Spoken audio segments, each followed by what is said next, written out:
Why was she the calmest person in the room, even while bleeding on the floor? Cold concrete pressed against Sarah Novik's back.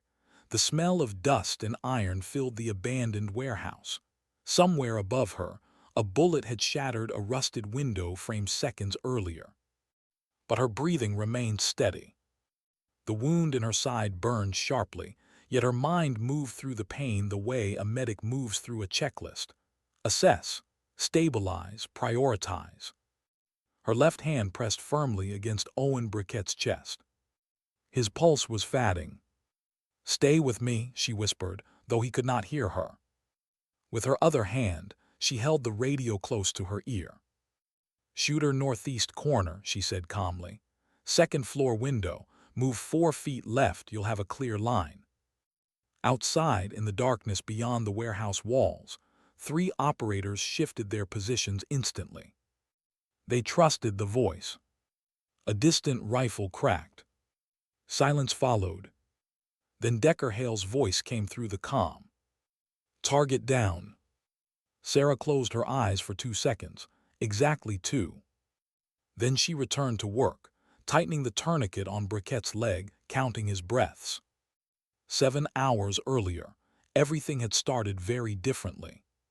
7 hours earlier, the men in the briefing room had laughed. Camp Lejeune sat along the Carolina coast like an old soldier who had forgotten how to relax.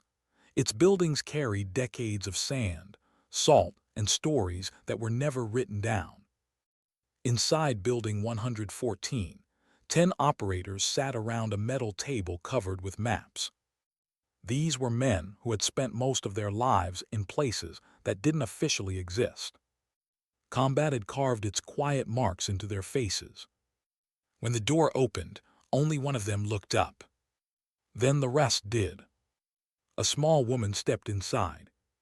5'4", maybe 120 pounds, Navy medical uniform slightly loose at the shoulders, dark hair tied back simply. She carried a single medical bag. She walked to the empty chair at the far end of the table and sat down without a word. Colonel Branch Holloway didn't look up from the map in front of him. 57 years old, 24 years in Delta Force, 3 wars carved into the stillness of his posture. He waited 6 seconds longer than necessary. Then he spoke. "Who sent the intern?" The room didn't laugh loudly. But the tension broke just enough for the meaning to land. A few men exchanged looks. Sarah Novik said nothing. She studied the topographic map pinned to the wall. Blue Ridge Mountains, a red marker near the Shenandoah Valley. She memorized it quietly. Holloway eventually stood and walked to the phone. He dialed a number. 3 rings. She was specifically requested, the voice on the other end said. "Don't ask why." The line went dead. Holloway stared at the receiver for a moment. Then he returned to the table. "Task Force Raven," he said, "let's begin." The mission was simple on paper. Find Raymond Voss. 72 hours. Voss had once worked for the CIA's Special Activities Division, the part of the agency responsible for operations that never appeared in official reports.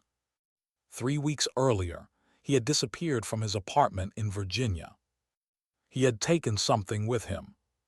A physical file. No one knew exactly what was inside it.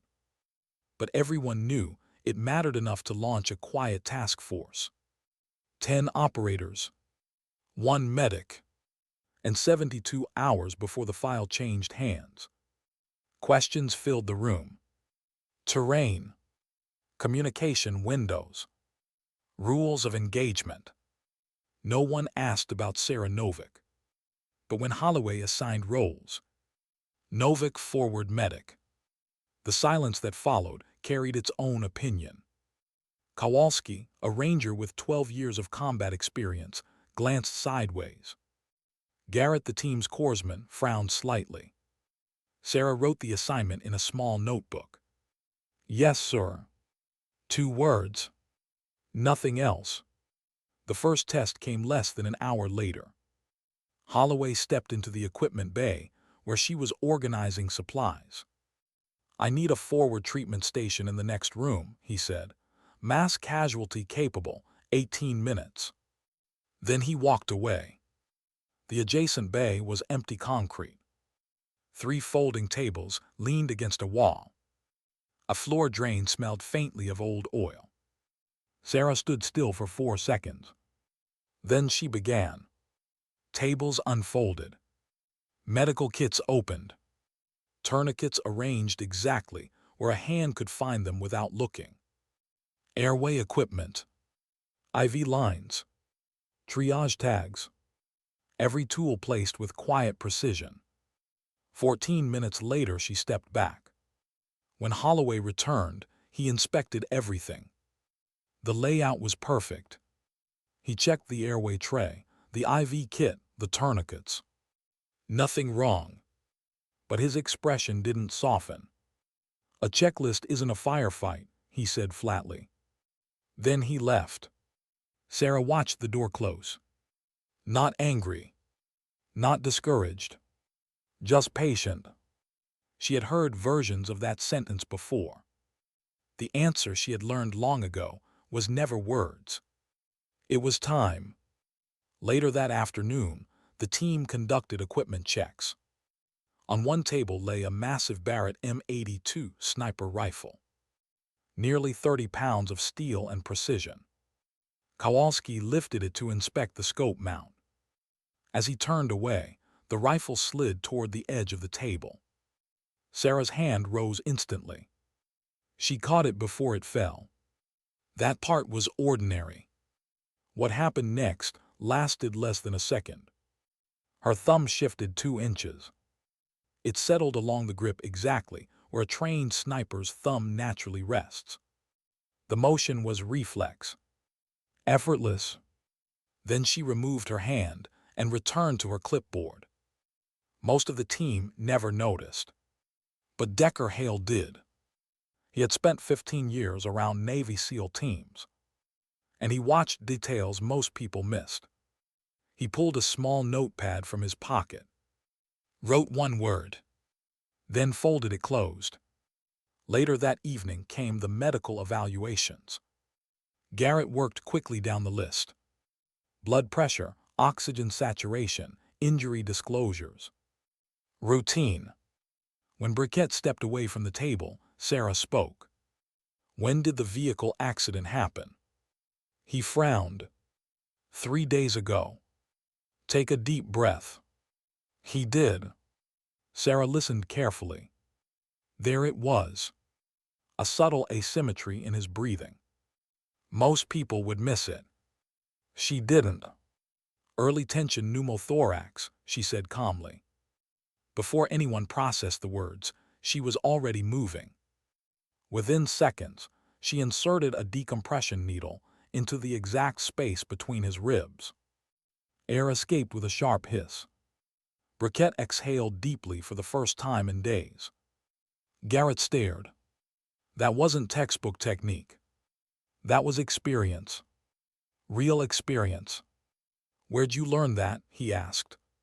Sarah repacked her kit. Field manual. As she reached forward, her sleeve pulled back slightly. The scar ran from shoulder to elbow. Jagged. Deep. The kind of scar shrapnel leaves behind. Colonel Holloway had been standing in the doorway. He saw it.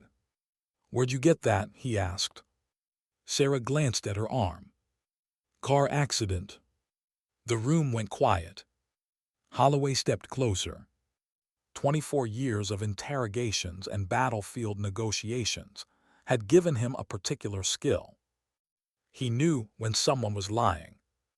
"You're a liar," he said calmly. Sarah didn't flinch. She finished securing Briquette's IV line. Then she looked up. "Colonel," she said evenly, "is my medical history relevant to the mission?" The silence stretched.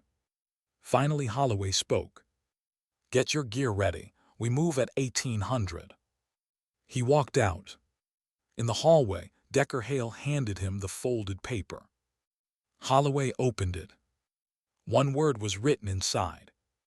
SARC, Special Amphibious Reconnaissance Corpsman, one of the hardest pipelines in the Navy. A program designed to create medics who could operate alongside SEAL teams in the worst combat zones on Earth. Graduation rate under 20%. Holloway looked back toward the room, and for the first time that day, he realized the intern at the end of his table might be something very different. But he still didn't know how different, and he wouldn't fully understand until the shooting started. Why did she run toward the rifle when everyone else stayed in cover? The first bullet struck the gravel inches from Holloway's boot. The second slammed into the metal wall of the rail depot. By the third shot, the team had already scattered into cover with practiced precision. "Shooter northeast roof," Holloway said through the comm. Rifles swung upward. Garrett's voice followed quickly. "I'm hit, arms gone, Barrett's down." The heavy sniper rifle lay in open ground.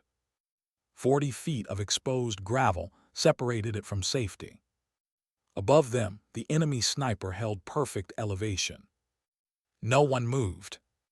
No one wanted to cross that space. Then Sarah did. She moved before anyone could stop her. Low, fast, controlled. 4 seconds later, she reached the Barrett and dropped flat behind it. "Absolutely not," Kowalski snapped through the earpiece. But Sarah had already deployed the bipod. She looked through the scope. 860 meters. Valley wind drifting west. Dry grass bending slightly. Her father's voice echoed in memory. "You don't rush the shot. You prepare the moment." She exhaled. Squeezed the trigger. The Barrett roared. The recoil slammed into her shoulder. Through the scope she watched the bullet strike 6 inches left.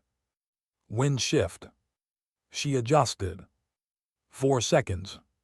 Second shot. The shooter on the rooftop collapsed instantly. Silence returned. Holloway's voice came through the radio. "Hail, confirm. Target down." Everyone stared at Sarah. The quiet medic was already standing, already moving back toward the wounded, like the shot had never happened. And somewhere behind them, a much older story was beginning to surface. A story about scars, about a classified mission in Afghanistan, and about a father who was supposed to be dead, but wasn't. And that story was about to change everything. What kind of medic calmly picks up a sniper rifle and kills a man at nearly 900 meters? That question lingered in the silence after the shot.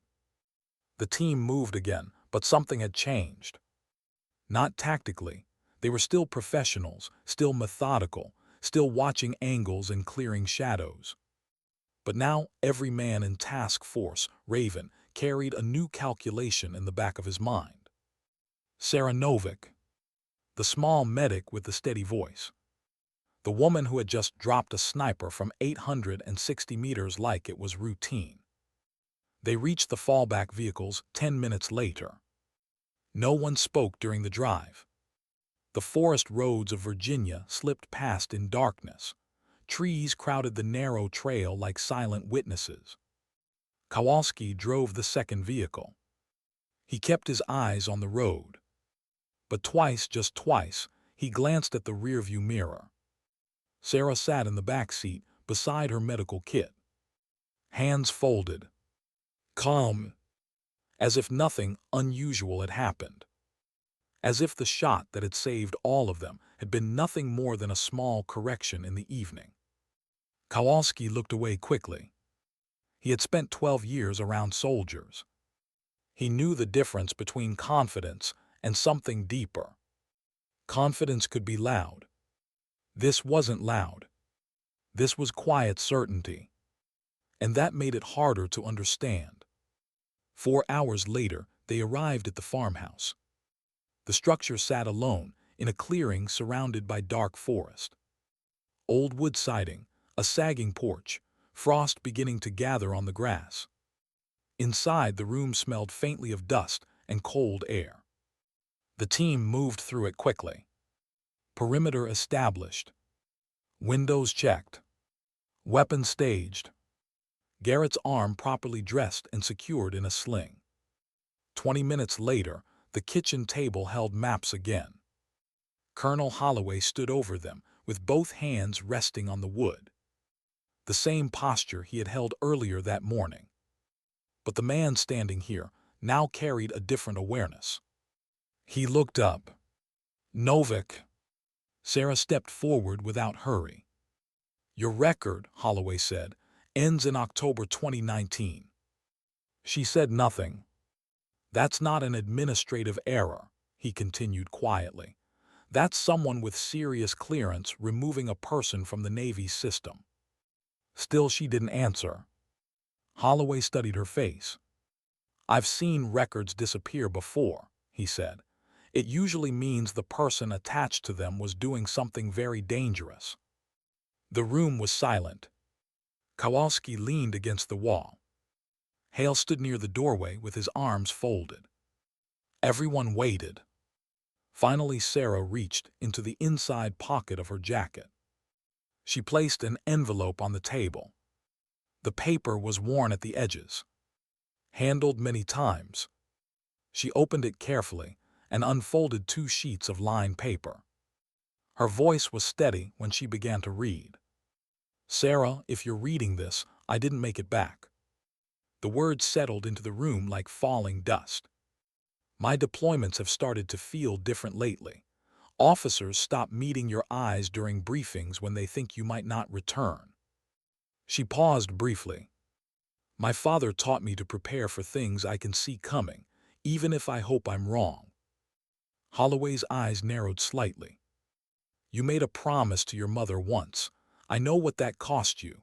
If you're breaking it now, you must have a reason." The paper trembled slightly between Sarah's fingers. But her voice never did. "Do what you have to do. Come home after." She lowered the pages. "Chief Petty Officer Thomas Novick," she said quietly, "Navy SEAL, killed in action November 3, 2019, Kunar Province, Afghanistan." She looked directly at Holloway. "I was in that valley." The room seemed to shrink. "I completed the SARC pipeline 8 months before that mission." No one spoke. "I was the medic attached to my father's team." Hale's eyes dropped to the floor. Kowalski shifted his weight uncomfortably. Sarah's voice softened slightly. 6 men went into that valley." She looked down at the letter once more. "I was the only one who came out." Silence filled the farmhouse kitchen. The kind of silence that carries weight. Holloway turned his head slightly. "Just a fraction."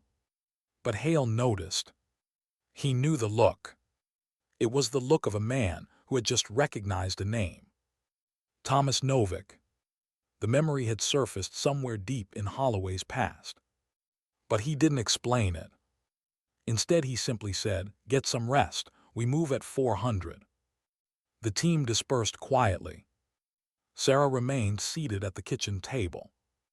Her hands rested flat against the wood. She didn't move for a long time.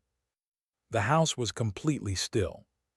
Until the satellite radio activated at 1:30 in the morning. The sound was small, but sharp.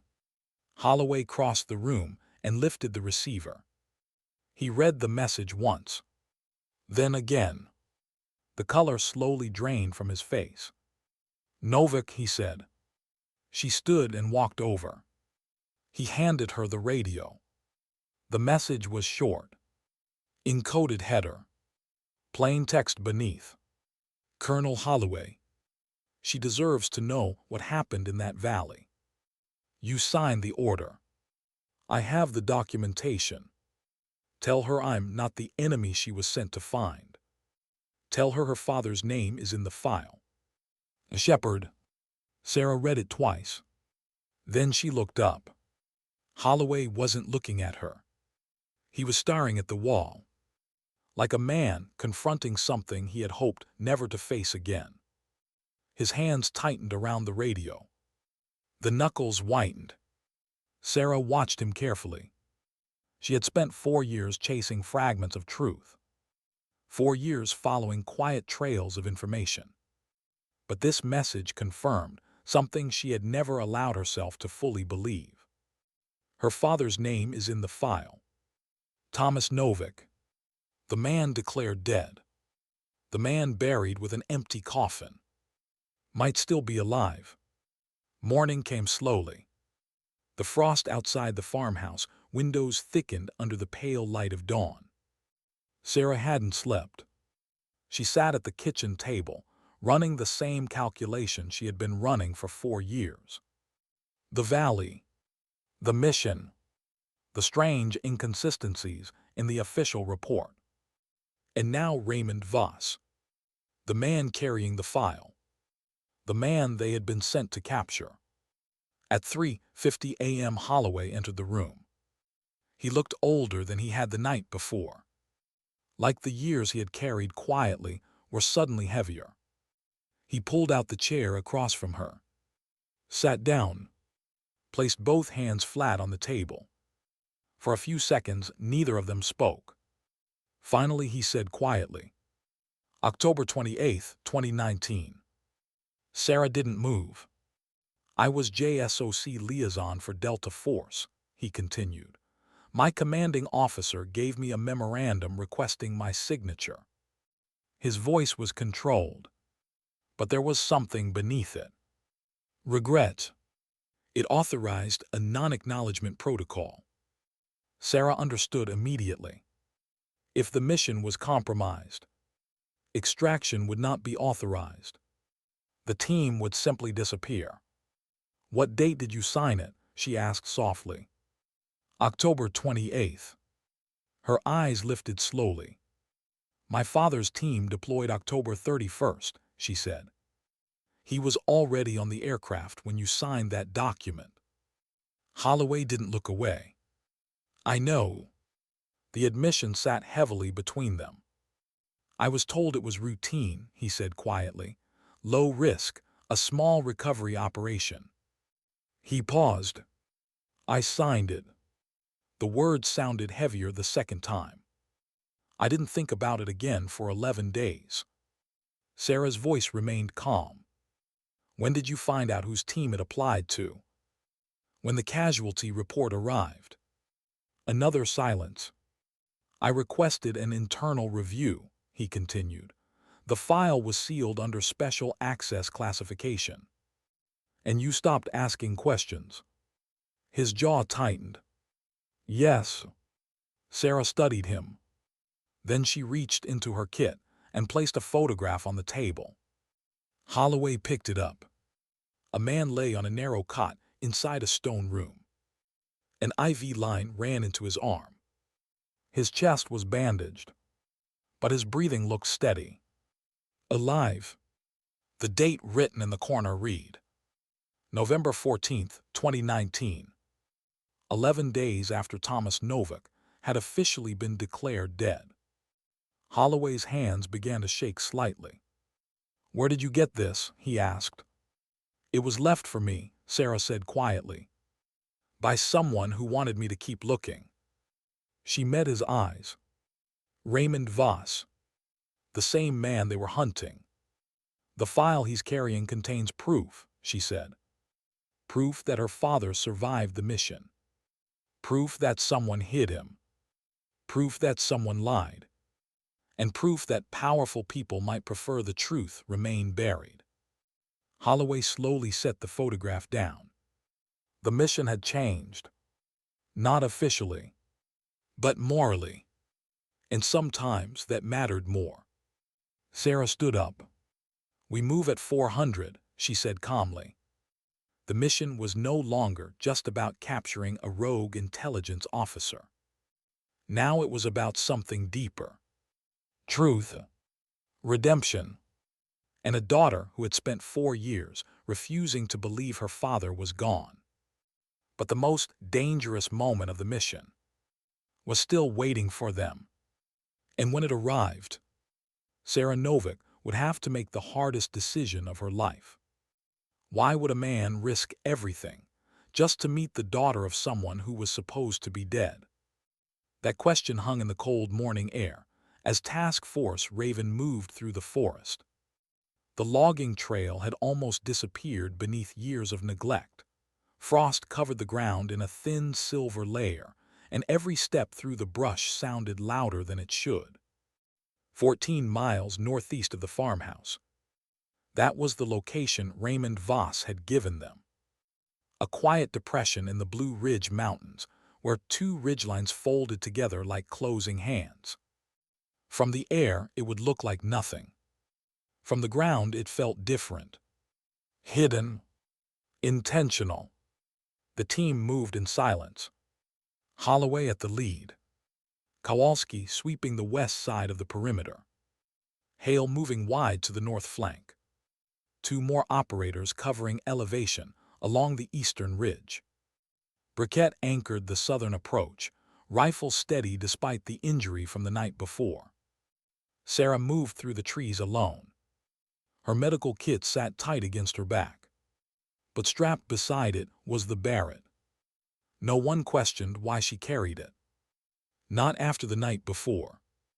They reached the final tree line just after sunrise. The small farmstead sat in the center of the depression. A weathered wooden house. An equipment shed leaning slightly from age. No vehicles. No movement. Just stillness. Holloway raised his hand. The team froze. Then he began assigning positions quietly through the comms. Kowalski west side. Hale north ridge. Garrett and Decker east elevation. Briquette confirmed the southern line. Every angle was covered. Only one person moved toward the house. Sarah. She crossed the clearing alone. The frost cracked softly beneath her boots. The door opened before she reached it. Raymond Voss stood inside. He looked older than 52. Not because of age. Because of exhaustion. His skin carried the pale tone of a man who had been losing blood for too long. He leaned slightly on his right leg, trying to hide the weakness. But Sarah saw it immediately. "You look like him," Voss said quietly. She stopped a few feet away.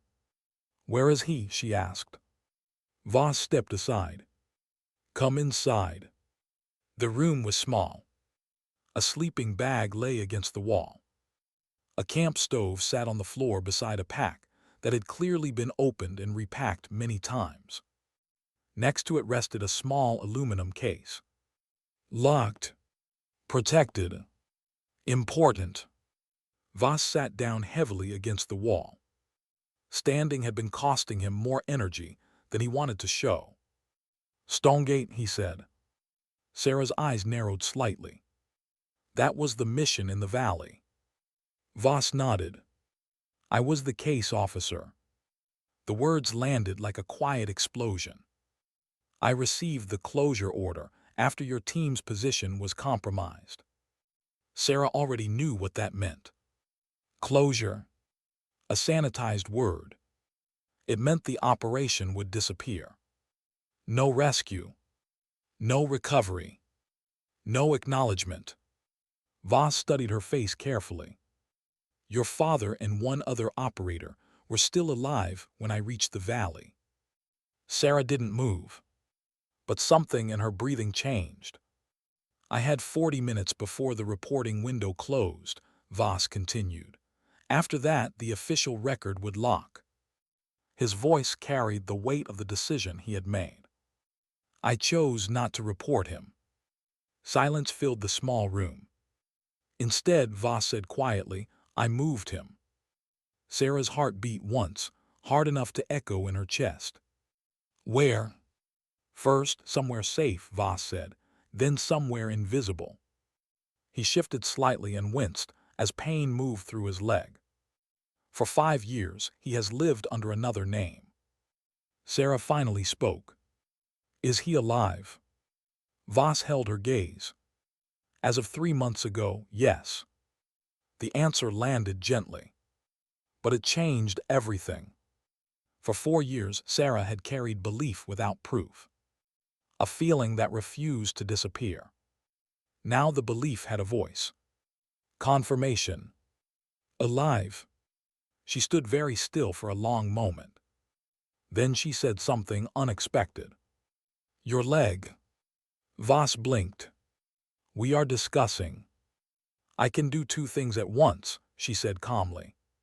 She opened her medical kit. The wound beneath his improvised dressing had become infected. 3 weeks of running and hiding had done exactly what poor field treatment always does. Surface closure. Internal infection.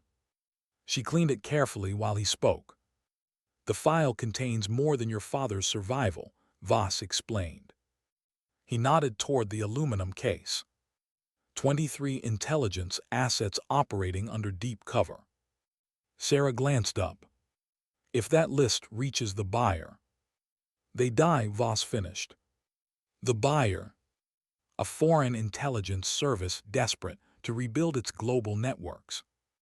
23 names would save them years of effort. I took the file to protect one man, Voss said quietly. I didn't realize what else was inside until it was too late. Sarah wrapped the new bandage. You should have gone to the agency. Voss gave a tired smile. The agency is currently trying to kill me. She didn't argue with that. Outside the house, the team maintained their perimeter. Kowalski scanned the tree line carefully. Hale watched the ridge through binoculars. Something about the silence bothered him. Then the first bullet came through the wall. The round punched through the wood, crossed the room, and exited the opposite side. It missed both of them by inches. Through the earpiece, Hale's voice came instantly. Contact northeast ridge, elevated position. Kowalski swore under his breath. He's got the whole depression from up there. Another round slammed through the wall. Closer this time. Sarah moved to the hole in the wood and looked through it. The ridge rose roughly 300 feet above the clearing. A rock formation sat near the crest. The rifle barrel was visible just beyond it. Distance. 1,050 meters. Her shoulder wound from Rowan Oak protested as she shifted the Barrett from her back. She ignored it. Pain could wait. Novik, Holloway said through the comms, can you take the shot? She studied the wind. The bowl-shaped valley created strange air currents. Smoke from the camp stove drifted sideways in a thin line. Grass near the wall barely moved. Different winds at different elevations. Her father's voice echoed again in her memory. You don't fight the conditions. You understand them. Then you solve them. Yes, she said. A pause. Then Holloway answered. Do it. Sarah dropped to one knee. She deployed the bipod. The scope filled with the distant ridge. The shooter adjusted position. He was preparing for a second shot, probably aiming for Briquette on the southern flank. She slowed her breathing. The world narrowed to the scope. Wind. Distance. Gravity. Between two heartbeats, the body always finds stillness. Her father had taught her that too. She squeezed the trigger. The Barrett roared. The recoil slammed into her shoulder like a hammer. 1,050 meters away. The shooter dropped instantly. Hale's voice followed seconds later. Target down. Kowalski scanned the ridge. 2 additional contacts neutralized. Then Holloway. Novik status. Sarah lowered the rifle. All clear inside. She turned back to Voss. Extraction helicopter arrives in 10 minutes. Voss looked at her with quiet disbelief. Your father used to say something about shooting, he murmured. She waited. He said the conditions are always the problem. The shooter is just the solution. Sarah didn't answer, but the words settled somewhere deep inside her. 10 minutes later, the helicopter thundered overhead. Voss boarded with assistants. The aluminum case went into Sarah's kit. No one questioned it. No one needed to. When the helicopter disappeared into the mountains, the clearing fell silent again. Holloway walked toward her across the frost. For a moment, he simply looked at her. Then he removed something from his uniform. A small gold trident pin. The symbol of a Navy SEAL. He held it out. Sarah looked at it, then took it quietly. Neither of them spoke. Sometimes respect doesn't require words. It only requires recognition. Behind them, Kowalski stared into the tree line so no one would see the expression on his face. Hale studied the frost on the ground. Because sometimes the hardest thing for soldiers to admit is that the quietest person in the room was the strongest one all along. But the mission wasn't finished. Not really. Because the truth about the Kunar Valley and the secret that had kept Sarah Novak fighting for 4 years was still waiting for her. And soon, she would finally come face to face with it. Why would a soldier spend 4 years chasing a ghost when every official record said the ghost was already dead? The helicopter disappeared over the mountains, carrying Raymond Voss and the aluminum case that could change the lives of 23 people. The clearing slowly returned to silence. No gunfire. No shouting. Just the quiet sound of frost breaking beneath boots as Task Force Raven began to move out. But inside Sarah Novak, the silence felt different. 4 years of questions had finally found answers. Her father had survived the valley. Thomas Novak had not died in Kunar province. Someone had hidden him. Someone had protected him. And for 5 years, he had lived somewhere in the world under a different name. Alive. The word still felt strange. Alive. As they walked back through the forest, Kowalski moved beside her for the first time since the mission began. He didn't look at her immediately. Just kept walking. Finally, he said quietly, "That shot back there, 1,000 meters through valley wind." Sarah adjusted the strap of her medical kit. "Yes." He nodded once. "I've seen snipers with 20 years behind a rifle miss easier shots." She didn't answer. Kowalski exhaled slowly. "I misjudged you." Sarah looked at him briefly. Then back to the path ahead. "Most people do." It wasn't bitter. Just factual. That was somehow worse. They reached the vehicles before noon. The ride back to base felt longer than the journey out. No one talked much. The mission was technically complete. Voss was alive. The file was secured. The threat to those 23 intelligence assets had been neutralized. But something deeper had been uncovered. Something that sat quietly inside Colonel Holloway's chest like a stone. He drove the lead vehicle.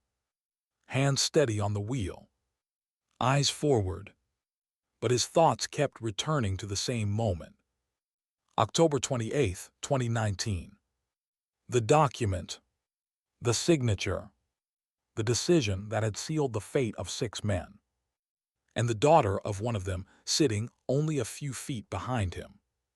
He had signed the paper that removed their extraction authorization. He had done it without asking enough questions. And now one of those men was alive, because someone else had broken the rules he had obeyed. That arithmetic stayed with him the entire drive. Back at Camp Lejeune, the sun had already begun dropping toward the horizon. The team returned their gear quietly. Weapons cleared. Equipment logged. Reports filed in careful language that never quite explained what really happened. Sarah finished cleaning her medical kit when Holloway approached her. "Walk with me," he said. They stepped outside. The evening air carried the smell of salt from the coast. For a moment, neither of them spoke. Then Holloway said quietly, "I filed the preliminary report." She waited. "Voss will testify through the appropriate channels," he continued. "The file will be placed under protected oversight." "That protects the 23 assets," Sarah said. "Yes." But they both knew that wasn't the real question. She stopped walking. "And my father." Holloway took a slow breath. "The moment that file becomes official record, the government has two options. Which are: recognize he survived the operation, or pretend the record never existed." Sarah watched the fading light across the base. "For 5 years," she said softly, "someone kept him hidden because bringing him home would create complications." Holloway didn't deny it. "Complications," she repeated quietly. The word sounded smaller than the truth behind it. After a moment, Holloway said something unexpected. "I submitted a sworn statement." She looked at him. "To the Senate Armed Services Committee," he explained. "Everything I know about Stonegate, the memorandum, the closure protocol, the timeline." "Why?" "Because the truth has to exist somewhere permanent." Sarah studied his face carefully. "You're risking your career." "Yes. And possibly more than that." He nodded. "That's how accountability works." The honesty in his voice surprised her slightly. Holloway had spent decades inside a system where mistakes were often buried beneath classification. But this time he wasn't hiding. This time he was stepping forward. "Thank you," she said quietly. He looked almost uncomfortable hearing it. "You saved my team twice in 24 hours, he replied. "Consider us even." They stood there for another moment before he added something softer. "You arranged this assignment, didn't you?" Sarah didn't deny it. "You researched the memorandum," he continued. "You traced the command chain. You requested placement on this task force because my name was attached to the document." "Yes." "And you knew I would have the authority to help you reopen the record." "Yes." Holloway shook his head slightly. "You built this entire operation around the possibility that your father might still be alive." Sarah looked out toward the distant horizon. "I didn't build it around possibility." "Then what?" "Certainty." That answer stayed with him. Later that night the base grew quiet. Most of the team had already gone to sleep. Sarah sat alone in the small room assigned to her. Her father's letter rested on the table. The same letter she had read 100 times. She unfolded it again. The handwriting felt familiar. Strong, patient, the same handwriting that had once guided her small hands while learning to shoot in a field behind their house. She remembered those mornings. The smell of grass. The sound of wind through trees. Her father's voice explaining something simple. "You don't fight the rifle. You listen to it." She closed her eyes. For 4 years, she had imagined what it would feel like to see him again. Now the moment was real. And strangely, it frightened her. Because hope always carries risk. At dawn the next morning, her phone vibrated on the table. A message from an unknown number. Just a location. Montana. Coordinates. She stared at it for a long time. Then another message appeared. 3 words. "He is ready." Her heart beat once hard. After 4 years of searching. 4 years of refusing to believe the official story. The truth was waiting. Sarah packed quietly.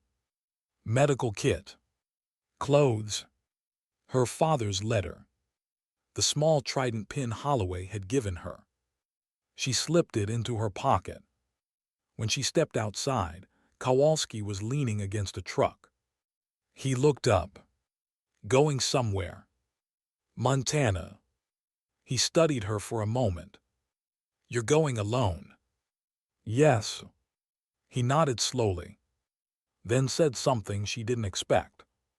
Good. She tilted her head slightly. Why? Kowalski gave a small shrug. Some moments in life shouldn't have witnesses. That answer felt right. An hour later, Sarah's truck rolled out of Camp Lejeune and onto the highway. 3,000 miles of road stretched ahead. Time to think. Time to breathe. Time to prepare for a reunion that had been impossible only days before. Behind her, Task Force Raven returned to normal operations. Reports filed. Meetings held. Training resumed. But something subtle had changed. The story of the quiet medic who carried a sniper rifle and saved a team in the Blue Ridge had already begun spreading through the base. And every time the story was told, someone always added the same detail. She never raised her voice. She never demanded recognition. She simply did the work. Because sometimes strength doesn't arrive loudly. Sometimes it arrives quietly, with steady hands, and a scar no one understands yet. But the road to Montana was long, and waiting at the end of it was a man who had been officially dead for 5 years. A man who still didn't know what his daughter had become. And when Thomas Novick finally opened the door, both of their lives were about to change forever. Why does the road feel longer when you're finally driving toward the person you thought you had lost forever? Sarah Novick had driven for 2 days before she realized she had barely noticed the miles passing beneath her tires. North Carolina faded behind her. Then Tennessee. Then the wide open sky of the Midwest stretched across the horizon like a quiet promise. Fields rolled endlessly on both sides of the highway, long fences, empty roads, the occasional farmhouse sitting alone against the wind. The world felt larger out here. Quieter. There was something about distance that helped people think. Sarah kept the windows slightly open despite the cold air. The wind moved through the truck like a steady breath. She needed that. 4 years of tension had built inside her chest like a knot. Now that the truth was within reach, she didn't quite know what to do with it. She remembered the night in Afghanistan, the valley in Kunar province, the darkness, the gunfire echoing off the mountains, her father shouting orders through the chaos. Then the explosion, the radio silence that followed, the evacuation helicopter lifting away with only one survivor. Sorry. For 4 years she had carried that night like a stone inside her ribs. Now the stone was beginning to shift. By the 3rd evening, the landscape changed again. Mountains rose slowly along the western horizon.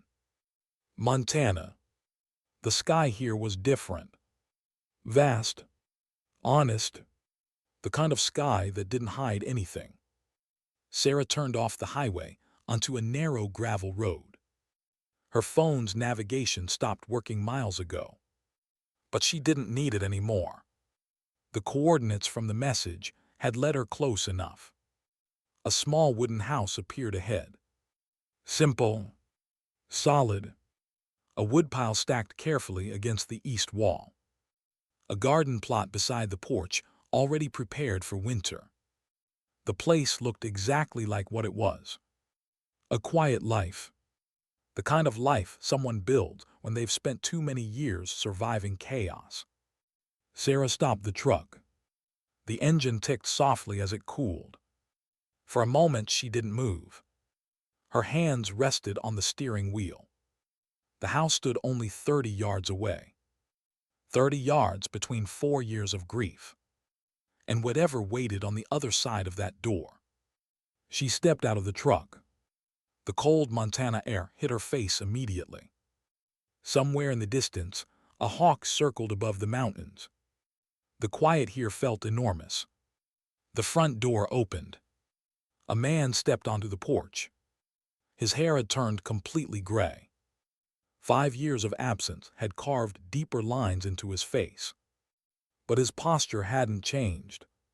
Straight back, calm eyes, the same quiet strength she remembered from childhood. Thomas Novick. He stood there with one hand resting on the doorframe, just looking at her, as if he were trying to reconcile the image in his mind with the person standing in front of him. Sarah walked slowly across the frozen grass. Neither of them spoke. Some moments are too large for words. They stopped a few feet apart. For a long time they simply stood there. Father and daughter, both carrying years of silence. Finally Thomas lifted a hand and gently touched her cheek. His voice was rough. "Hello, Sarah." That was all. But it was enough. The emotion she had kept contained for 4 years finally broke loose. She stepped forward and wrapped her arms around him. The hug was tight. Not dramatic. Not desperate. Just two people holding onto each other with quiet certainty. For a moment the world felt perfectly still. Then another voice spoke from the porch. "About time." Sarah turned. Her mother stood there, eyes red, smile trembling. The reunion lasted a long time. Longer than any of them expected. Later that evening, they sat around a small kitchen table. The room smelled like coffee and wood smoke. Thomas studied his daughter carefully. "You're thinner," he said. "8 pounds," she replied. "Still shooting." She gave a small smile. "Sometimes." He nodded. Then his eyes moved to the scar on her arm, the one she usually kept hidden. He didn't ask about it. Soldiers rarely ask about scars. They recognize them. That's enough. After a while Sarah asked the question she had carried for years. "Why didn't you come home?" Thomas leaned back in the chair. The answer wasn't simple. "The people who ordered the closure of our mission believed no one survived," he said. "But if I reappeared, they would have to explain what happened. And they didn't want that." "No." He took a slow sip of coffee. "Raymond Voss understood that bringing me back immediately would create complications." Sarah remembered the word Holloway had used. Complications. Thomas looked at her. "Voss gave me a choice. Stay hidden for a few years or risk bringing attention to people who wanted the mission forgotten. And you chose to disappear." "Yes." He looked toward the mountains outside the window. "I chose it because you were still alive." Sarah frowned slightly. "I don't understand." "If they believed I died in that valley," Thomas explained, "then you were just the medic who survived a failed operation." He met her eyes. "But if they discovered I was alive, you would become leverage." The realization hit her quietly. He had stayed gone to protect her. The room fell silent. Finally her mother spoke softly. "Well, he's not dead anymore." That simple sentence seemed to release something inside the house. Later that night Sarah stepped outside. The Montana sky was filled with stars. More stars than she had seen in years. Her father joined her on the porch. They stood side by side. "You've become something remarkable," he said after a while. She shook her head slightly. "I just kept going." "That's the same thing." He looked at her carefully. "You forgave the man who signed the closure order." She knew he meant Holloway. "Yes." "Why?" Sarah thought about the early morning conversation in the farmhouse kitchen. "He told the truth when it mattered." Thomas nodded slowly. "That's rare." They stood in silence again. Finally Sarah said something she hadn't planned to say. "There's a training program starting soon." What kind? Combat medicine.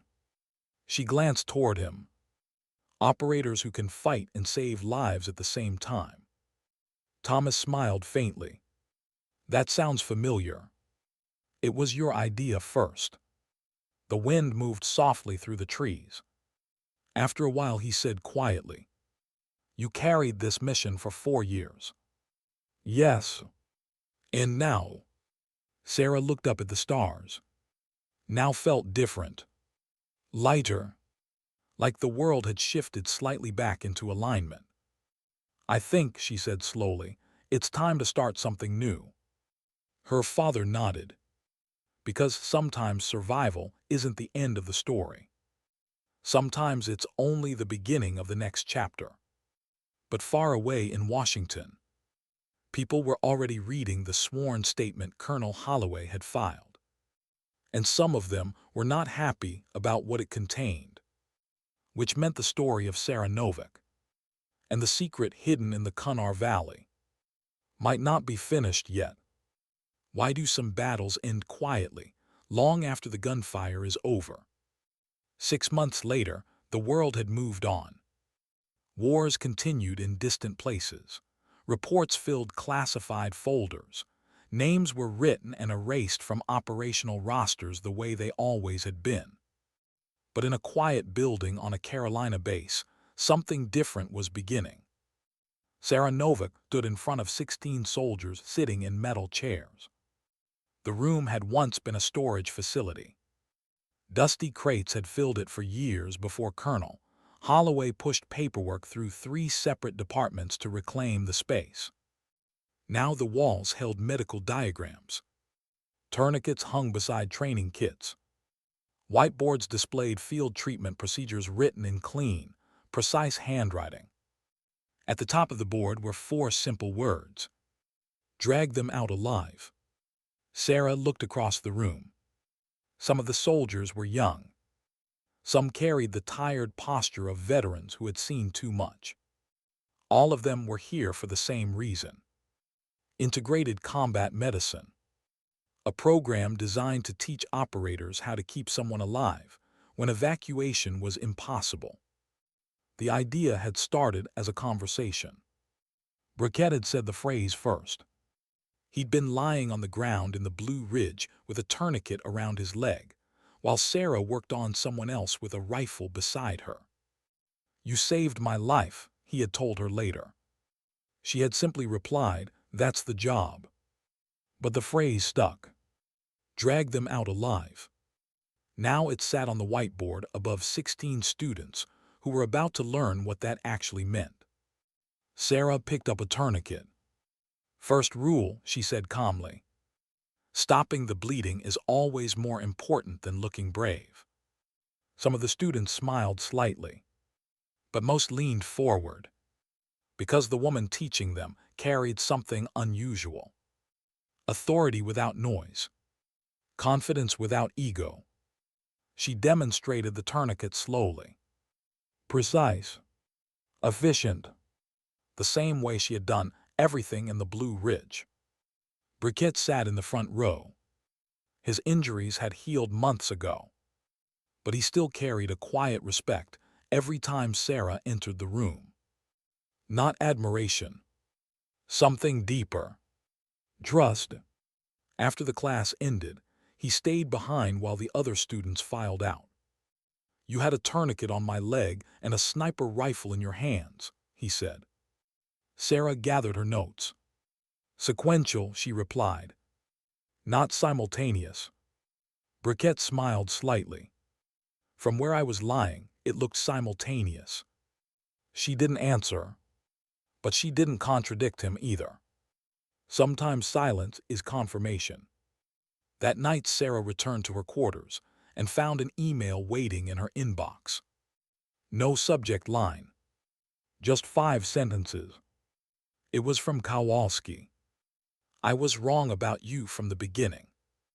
I knew it after Rowan Oak and didn't know how to say it. I'm saying it now because silence isn't a good enough excuse. You're the best operator I've worked with in a long time. I'm glad I was wrong." Sarah read the message twice.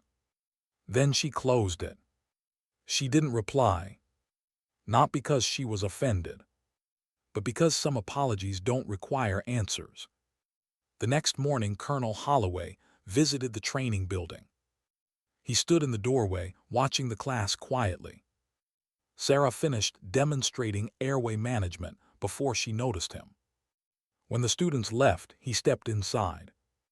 The room smelled faintly of antiseptic and dry erase marker. "You built something useful," he said. Sarah wiped the board clean. "They built it," she replied, nodding toward the empty chairs. Holloway studied the words still faintly visible on the board. "Drag them out alive." "The Senate committee accepted the statement," he said after a moment. She looked up. "What happens now?" "The Stonegate file stays sealed," he explained, "but it exists in the protected record." "Meaning the truth couldn't disappear again." "And my father?" Holloway allowed himself a small smile. "The risk calculations have changed." "Meaning?" "Meaning it's now easier for certain people if Thomas Novick stays alive." That was the closest thing to justice the system usually offered. Sarah accepted it. Later that year, she drove back to Montana. The road felt shorter this time. Her father's house looked the same. Woodpile neatly stacked. Garden sleeping beneath winter frost. Thomas Novick stood on the porch when she arrived. His hair had grown slightly longer, but the calm in his eyes hadn't changed. They hugged the way people do when reunions are no longer fragile. Inside the house, the three of them shared dinner. Stories filled the room. Some serious, some funny. The kind of quiet life that had been impossible during the years of secrecy. Later, Sarah and her father stepped outside. The Montana sky stretched endlessly above them. "You look different," he said. "How?" "Lighter." She thought about the classroom, about briquettes sitting in the front row, about the soldiers learning how to save each other. "I stopped chasing ghosts," she said. Thomas nodded slowly. "That's how you know a war is truly over." They stood in silence for a while. Then he asked the question he had been holding back. "Will you go back to operations?" Sarah considered it. The truth was she could. Her skills hadn't faded. If anything, they had sharpened. But something inside her had shifted. "I think my job now is teaching people how to bring their teammates home," she said. Her father smiled. "That might be the most important mission of all." 3 weeks later, back in North Carolina, Sarah sat at a small table near the training building. Morning frost covered the grass outside. Her phone vibrated. A message from Holloway. "New briefing, Thursday 800 when you're ready." She stared at the message for a long moment. Old instincts stirred quietly inside her. The world still needed people who could walk into difficult places and come back out. But the decision felt different now. Not driven by grief. Not driven by unfinished questions. Just choice. Sarah typed 2 words. "I'm ready." She set the phone down and lifted her coffee. Outside, the sun slowly melted the frost from the grass. Another ordinary morning. The kind that people often forget to appreciate. But Sarah Novick had learned something during those long years between the valley and Montana. Sometimes the strongest people are the ones who never raise their voices. Sometimes the bravest thing a soldier can do is save a life instead of taking one. And sometimes dignity doesn't announce itself. It simply acts. Quietly, steadily, like a medic lying on cold concrete, guiding a team through gunfire while bleeding herself. The world rarely notices those moments, but the people who survive them always remember.